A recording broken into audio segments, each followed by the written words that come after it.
నమస్తే సార్. నమస్కారం. బనగానపల్లె అంటే అందరికీ నాపరాయి పరిశ్రమ. అంటే మీ హయాంలో ఉన్న పరిస్థితి వేరు, 2019 నుంచి ఇప్పటి వరకు ఉన్న పరిస్థితి వేరు. రాయల్టీలు పెంచేశారు, కరెంటు బిల్లులు పెంచేశారు. అసలు నాపరాయి పరిశ్రమ యజమానులు అందు మీద ఆధారపడి బతికే లేబర్ యొక్క పరిస్థితి అగమ్య గోచరంగా తయారైంది. వాటి మీద బీసీ జనార్దన్ రెడ్డి గారు ఎలాంటి ఫోకస్ పెట్టబోతున్నారు భవిష్యత్తులో? మొన్న మీటింగ్లో కానీ ఇప్పుడు కానీ నేను రామిరెడ్డిని మాట్లాడేది అసమర్థ ఎమ్మెల్యే, ఒక శాసనసభ్యుడిగా ఉండి అసమర్థుడు చేసేటువంటివి కూడా రాజకీయాలు చేసేప్పుడు నీచ రాజకీయాలు అంటారు. నీచ రాజకీయాలు అంటే తప్పుడు రాజకీయాలు. తప్పుడు అంటే జనరల్గా ఒకటే నీచ రాజకీయాలు అంటున్నాను నేను. నీచ రాజకీయాలు చేసుకుంటూ ఆ రోజు ఏం చెప్పాడు, నేను 2 సెంట్ డిఎంఎఫ్ కానీ రాయల్టీ 8 రూపాయలు ఉన్న రాయల్టీని 2 రూపాయలు తగ్గించి 6 రూపాయలు చేశాను. డిఎంఎఫ్ 30 రూపాయలు అంటే 10 రూపాయలు చేశాము. ఈ ప్రభుత్వం వచ్చిన తర్వాత 3 మండలాలలో 40,000 మంది వరకు కార్మికులు కావచ్చు, ఈ యొక్క గని యజమానులు కావచ్చు, దాని మీద అనేక వృత్తుల వారు కావచ్చు, 40,000 మందిని ఈరోజు రామిరెడ్డి నాశనం చేశాడు. ఆ రోజు ఏమన్నారు, వీళ్ళందరూ కూడా గతంలో ఉన్న మాజీ శాసనసభ్యులు ఇదే కొలిముళ్ళ సెంటర్లోకి పోయి మైకులు పట్టుకొని నాపై ఏదైతే చెక్ పోస్ట్ ఉందో అక్కడ కొట్టం ఉండేది, చెక్ పోస్ట్, ఆ కొట్టాన్ని తీసే కొట్టంలో అక్కడ చెక్ పోస్ట్ లేకుండా, రాయల్టీ చెక్ పోస్ట్ లేకుండా చేస్తాం. మీరు అన్నప్పుడు చాలామంది మైనింగ్ వారు కూడా చేసినటువంటి ఆ రోజు అందరూ కూడా నమ్మి వారికి అందరికీ కూడా అక్కడ ఏదైతే ఉందో ప్రజలందరూ కూడా అక్కడ కొలిగొండ మండలంలో 1 సైడ్ ఓట్లు వేయడం జరిగింది. అది మళ్ళీ నీచ రాజకీయ మాట తప్పడం, మడవ తప్పడం అసమర్థత కాదా? అక్కడ కొట్టం పోయి బిల్డింగ్ వచ్చింది, ఇప్పుడు కొట్టం పోయింది బిల్డింగ్ వచ్చింది, ఆయన చేసిన ఘనకార్యం. మళ్ళీ అదే నాపరాయి పరిశ్రమను నిర్వీర్యం చేశాడు, రాయల్టీ పెంచేశాడు, తర్వాత డిఎంఎఫ్ను పెంచేశాడు 50 రూపాయలకు. తర్వాత ఏదైతే మనం డెడ్ రేట్ అంటాం అనమాట, డెడ్ రేట్ అంటే అంతకుముందు కట్టినటువంటి డెడ్ రేట్ ఏదైతే ఉందో దాన్ని సంవత్సరంలో 4 భాగాలు చేసి 4 భాగాలలో రాయల్టీ కింద కన్వర్ట్ చేసుకుంటాము. తర్వాత డిపాజిట్ అంటారు, అంటే రాయల్టీ నువ్వు ఏదైతే కడతావో అది మామూలుగా సంవత్సరానికి కట్టేదాన్ని 10 ఏళ్లకు, అంటే 5 లక్షలు ఉంటే 50 లక్షలు కట్టాలి. సంవత్సరానికి 5 లక్షలు కట్టేది 10 ఏళ్ళది 20 కట్టమని చెప్పి పొల్యూషన్ ఇలా అనేక నిబంధనలు పెట్టి నాపరాయి పరిశ్రమ నిర్వీర్యం అయిపోయి ఈరోజు రోడ్డు పాలయ్యారు వాళ్ళందరూ కూడా. ఈరోజు ఆ జనమంతా కూడా ఎదురు చూస్తున్నారు ఎప్పుడు ఎన్నికలు వస్తాయని చెప్పి. మళ్ళీ మా చంద్రబాబు నాయుడు గారితో చెప్పించాను, నాపరాయి పరిశ్రమ తెలుగుదేశం ప్రభుత్వం అధికారంలోకి వచ్చిన తర్వాత పాత విధానాలు తెలుగుదేశం ప్రభుత్వంలో ఏ విధంగా ఉన్నాయో అదే విధానాలు కొనసాగించి తీరుతాము, సాగిస్తాము. రేపు ఎమ్మెల్యేగా గెలిస్తే మీకు మంత్రి పదవి వచ్చే అవకాశం ఎక్కువగా ఉందని మీ వారు చెప్తున్నారు. మరి స్వీకరించడానికి సిద్ధంగా ఉన్నారా? నేను మంత్రి పదవి స్వీకరించడానికి ఎవరికైనా ప్రజలకు వచ్చినప్పుడు ఎవరైనా మీకైనా మీకు ప్రమోషన్ వస్తే మీరు వద్దంటారా? ఎందుకు వద్దంట? మరి అంతే కదా, నేను కూడా ఎందుకు వద్దంటా? నేను ప్రజలకు ఇంకా సేవ చేయగలుగుతాను, నియోజకవర్గానికి పరిమితమయ్యేవాడు జిల్లా వరకు చేయగలుగుతాను, లేకపోతే రాష్ట్రానికి ఉపయోగపడతాను. బీసీ జనార్దన్ రెడ్డి గారికి ఓటు వేసి గెలిపించాలంటే 2 ఉదాహరణలు చెప్తారా? నేను అభివృద్ధి చేశాను, అరాచకాలు చేయలేదు, 24 గంటలు ప్రజల మధ్య ఉంటాను, మళ్ళీ అభివృద్ధి చెందాలి, మళ్ళీ గ్రామాలు ప్రశాంతంగా ఉండాలి, మళ్ళీ ఒక చంద్రబాబు నాయుడుతోనే అయితేనే ఈ రాష్ట్రం బాగుపడుతుంది. ఏదైతే 20 ఏళ్ళు వెనక్కుపోయినటువంటి ఈ ఆంధ్రప్రదేశ్, ఈ యొక్క మన నవ్యాంధ్రప్రదేశ్ బాగుపడాలంటే ఒక అనుభవం గల నాయకుడు రావాలి, ఒక క్రమశిక్షణ కలిగిన నాయకుడు వస్తేనే ఈ రాష్ట్రం బాగుపడుతుంది. కాబట్టి ప్రజలందరూ కూడా డిసైడ్ అయినారు. బనగానపల్లి విషయం వరకు చెప్పండి. బనగానపల్లిలో అదే చెప్పాను కదా, చంద్రబాబు జగన్మోహన్ రెడ్డి ఇప్పుడు ఇవన్నీ కూడా అతను చేసినటువంటి ఇక్కడ వినండి, ఇప్పుడు అక్కడ తీసుకోండి మీరు, కొండలు కొల్లగొట్టాడు, అరాచకం చేశాడు, ఇవన్నీ కూడా చేసుకుంటూ ఇప్పుడు నాపరాయి పరిశ్రమ నిర్వీర్యం చేశాడు. ఎక్కడన్నా పోతే ఇక్కడ డబల్ రోడ్ ఒకటి వేసాడు, ఆ డబల్ రోడ్ గురించి గొప్పగా చెప్తాడు. అది ఒక్కటే కాకుండా ఇక్కడ నాపరాయి పరిశ్రమ కూడా బైపాస్ రోడ్ వస్తే బైపాస్ రోడ్డుని లేకుండా చేశాడు.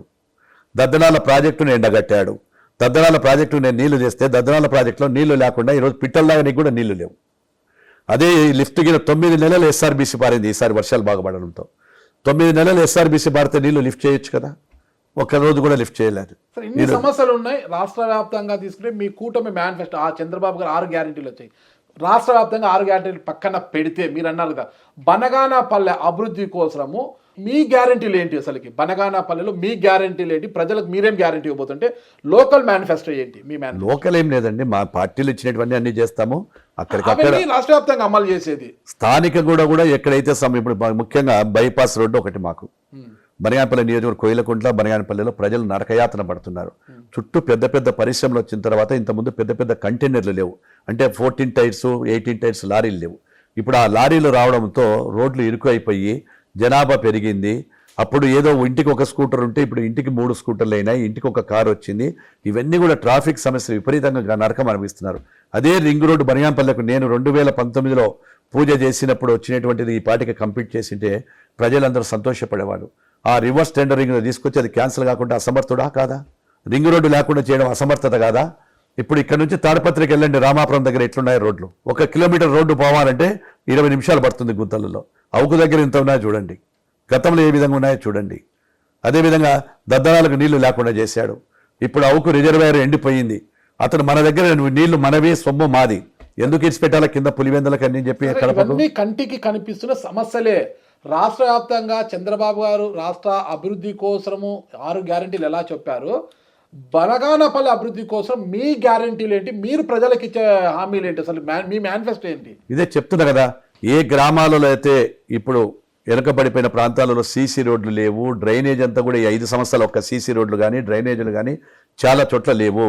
గ్రామాలు కూడా విస్తరించినాయి. బనగానపల్లె పట్టణం కూడా బ్రహ్మాండంగా విస్తరించింది. ఎక్కడైతే మౌలిక వసతులు లేవో, మౌలిక వసతులు లేని ప్రతి చోట మౌలిక వసతులు కల్పించడం, తాగునీటి సమస్య ఉన్న చోట శాశ్వత తాగునీటి పరిష్కారం చేయడము, ఇంకా ఇక్కడికి రావాల్సిన కంపెనీలు ఏవైతే సిమెంట్ ఇండస్ట్రీస్ కావచ్చు, ఇక్కడ ముడి సరుకుకు సంబంధించినటువంటి ఇండస్ట్రీస్ ఉంటే ఇండస్ట్రీస్ ద్వారా తీసుకురావడం, స్కిల్ డెవలప్మెంట్కి సంబంధించినవి కూడా తీసుకురావడం, అదేవిధంగా ఇంకా ఏవైనా సమస్యలు ఉంటే వాటిని అన్నిటి కూడా తీర్చడం నా యొక్క మొదటి ప్రాధాన్యత. మీరు గెలిస్తే ఎంత మెజారిటీతో గెలవబోతున్నారు? అది ప్రజలు నిర్ణయించాలి. ఆ ప్రజలకు మీరు ఇచ్చే సందేశం ఏంటి అసలు? బనగానపల్లెలో గత 2014 నుంచి 19 వరకు జనార్దన్ రెడ్డి ఏం చేశాడు, 19 నుంచి 24 వరకు వైఎస్ఆర్ ప్రభుత్వం రామిరెడ్డి ఏం చేశారు, రేపు ఎవరు కరెక్ట్గా ప్రజలకు ఉపయోగపడతారు, మీకు నేను చేసేటువంటి అభివృద్ధి కావచ్చు, నా మీద నమ్మకం కావచ్చు, నా పార్టీ మీద వాగ్దానాలు కానీ, నేను ఇచ్చిన వాగ్దానాల మీద నమ్మకం ఉంటే ప్రజలు ఓట్లు వేస్తారు. అది ప్రజల వేస్తారని 100% గెలుస్తా అని చెప్తున్నా. మళ్ళీ అదేం లేదు ఇబ్బంది. మెజార్టీలు నేను చెప్పలేను, ఎందుకంటే ప్రజలది మెజార్టీ. గెలుస్తామని ఎందుకు చెప్తున్నామంటే, నేను గ్రామాలలో తిరిగినప్పుడు నాకు ప్రజలు తీసుకునే రిసీవింగ్ను బట్టి నాకు తెలుస్తుంది. మీరు ఎప్పుడైనా మీరు ఎంత పని చేస్తే అంత కూలి అని చెప్పాను. మీరు కూడా ఒక విలేకరులుగానో లేకుంటే మీకు మీడియా సంస్థలు ఉన్నప్పుడు మీ యొక్క స్థాయిని బట్టి మీకు కూడా ప్రమోషన్లు వస్తాయి, మీకు కూడా యాక్సెస్ పెరుగుతుంది, మిమ్మల్ని కూడా ఆదరించే వాళ్ళు ఉంటారు. మళ్ళీ ఎందుకు మిమ్మల్ని చాలామంది కోరుకుంటున్నారు, నాగరాజు గారిని, విజయ్ గారిని, ఎందుకు నాగరాజు తీస్తే బాగుండునేమో ప్రమోట్ అవుతున్నారంటే అది మీకు యొక్క కెపాసిటీ. Thank you sir. ఇకపోతే ఫైనల్గా కుటుంబం మొత్తం కూడా బరిలోకి దిగినట్టున్నారు అసలు ఎన్నికల ప్రచారంలో. తప్పదు కదా, మీ శ్రీమతి గారు, కుమార్తె, కుమారుడు అంతా టీం అంతా దిగిపోయినట్టుంది. ఖచ్చితంగా కూడా ఎన్నికలప్పుడు ఎవరు చేయాల్సిన బాధ్యతలు వాళ్ళకు ఈ నెల రోజులు బాధ్యత, ప్రజలకు ఏవైనా సందేశాలు కానీ ఇవన్నీ కూడా మా మేనిఫెస్టోలు కానీ మిగతావన్నీ తెలియజేయాలి. కాబట్టి కుటుంబం అంతా కూడా ఏకమే చేయక తప్పదు. సార్ ఫైనల్గా ఒక ప్రమాణం చేయండి నాకు. బీసీ జనార్దన్ రెడ్డి నేను ప్రజలు మళ్ళా నన్ను ఆశీర్వదించి అసెంబ్లీకి పంపితే ఇక్కడ అవినీతికి అనేక ఆస్కారం లేకోకుండా ప్రజల ఒక ప్రభుత్వాన్ని ఏర్పాటు చేసి తీరుతాను, ప్రజా అభివృద్ధిని ఇక్కడ కాంక్షిస్తున్నానని ఒక ప్రమాణం చేయండి మీరు. నా ప్రజల సాక్షిగా, నాకు జన్మనిచ్చిన తల్లిదండ్రుల సాక్షిగా అవినీతి అనే పేరే లేకుండా, ఎప్పుడు గతంలో కూడా 2014-19 అవినీతి నేను చెయ్యను, చేయబోను, చేయనీయను, ఖచ్చితంగా కూడా చేస్తాను. నేను అవినీతి తావు ఎప్పుడు ఉండదు. అవినీతి చేసుకోవాల్సినంత స్థాయి నాది కాదు, అవినీతికి పాల్పడాల్సినంత అవసరము నాకు లేదు. నాకు భగవంతుడు ఇచ్చాడు, నా కొడుకు కానీ నా పిల్లలు కానీ బ్రహ్మాండంగా ఉన్నారు. ఏదైనా ఉంటే వ్యాపారాలు చేస్తా, అదిలో ఇక్కడ చేయను వ్యాపారాలు కూడా. నేను చేసేది ఏదో మెడ్రాసో లేకుంటే బెంగళూరు, హైదరాబాద్లో చేసుకుంటా, కానీ నేను ఆంధ్రప్రదేశ్లో ఎప్పుడు వ్యాపారాలు చేయలే, ఎప్పుడు కూడా నేను లేను ఇక్కడ. నాకు ఎంత రియల్ ఎస్టేట్ అంతా కూడా అక్కడే ఉన్నాయి. కాబట్టి అవినీతికి నేను చేయాల్సినంత అవసరం లేదని చెప్పి తెలియజేస్తా ఉన్నాను. సుమన్ టీవీలో మీ పర్సనల్ అండ్ బిజినెస్ ప్రమోషన్స్ కోసం కింది నెంబర్కి కాంటాక్ట్ చేయండి.